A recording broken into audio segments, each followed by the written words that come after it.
Welcome to the Clashing of Steel. Well, it's been quite a long while since I played Kinane. And, of course, spears are a must-have from my perspective. You simply can't defend yourself alone with 3 archers when there are horsemen or God knows what roaming about. But unlike the barbarian infantry, Kinane spearmen offer a lot more protection from those horsemen. And as it often is, infantry won't defend you and you are left to fend for yourself. That is the main reason I play infantry with spearmen. I see it as a must-have. Because often, even if you move behind friendly swordsmen or anything, you're gonna be exposed at some point because either they won't pay attention, they want to go greedy, or some other similar reason. I highly encourage mixing up any ranged unit with infantry. They're gonna help so much when horsemen are coming.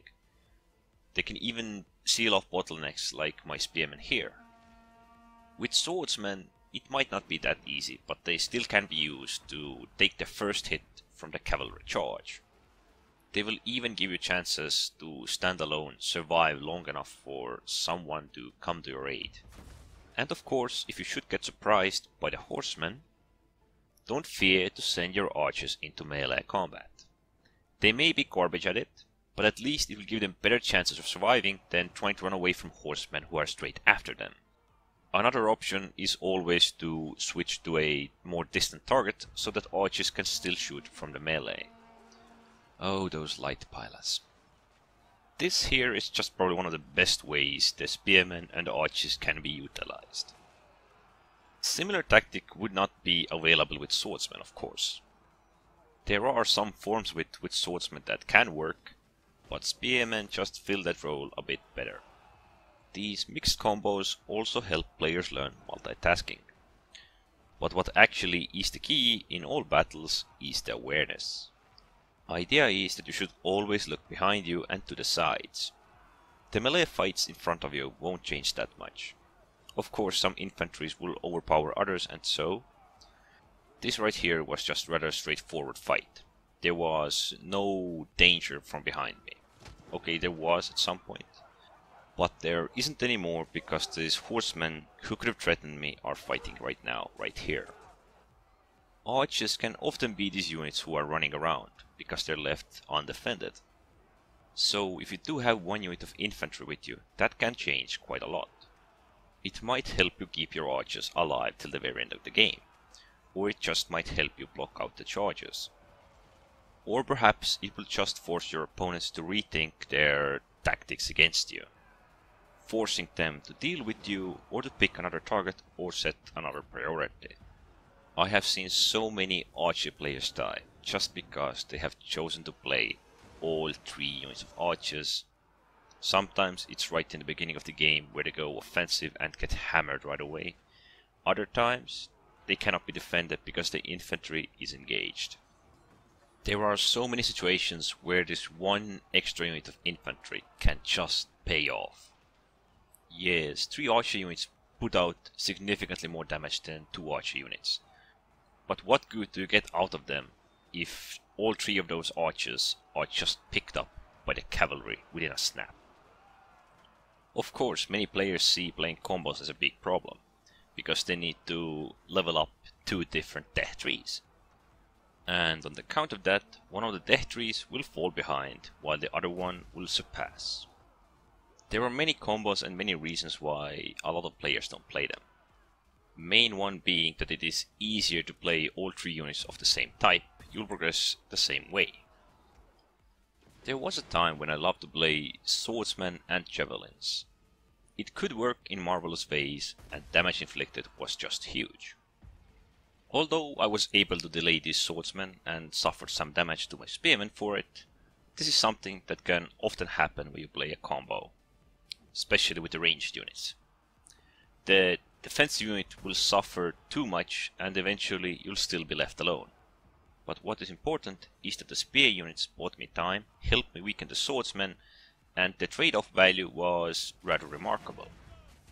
I do not suggest these combos for the ranged units just because you'll survive longer, but because it might actually give you chances to progress your archers faster, it will give you better chances of winning the match, and in general you'll be a lot happier if you die a lot less.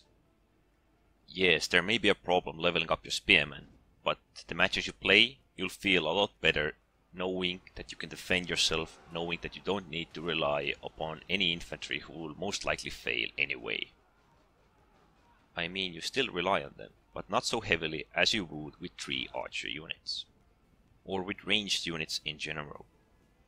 One of the main mixed combos that we often see is swordsmen and catapults, because catapults need defending for them to be useful. Same idea basically applies to any ranged units. But for some reason, players either think it is easier to progress only one unit type, or just don't like the idea of micromanaging that heavily, or some other equally valid reason, what I would love to call BS and simply say enjoy the game. But let's leave that at that and go check out the scoreboard. So I am at the bottom of my team. That does not mean I am a bad player. My score is decent.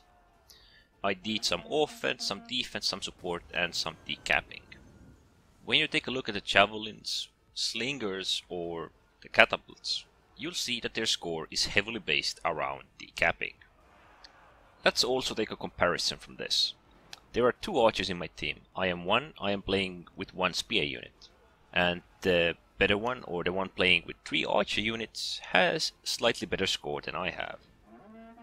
He was either defended or could roam free because the opposing horsemen could not manage to catch them.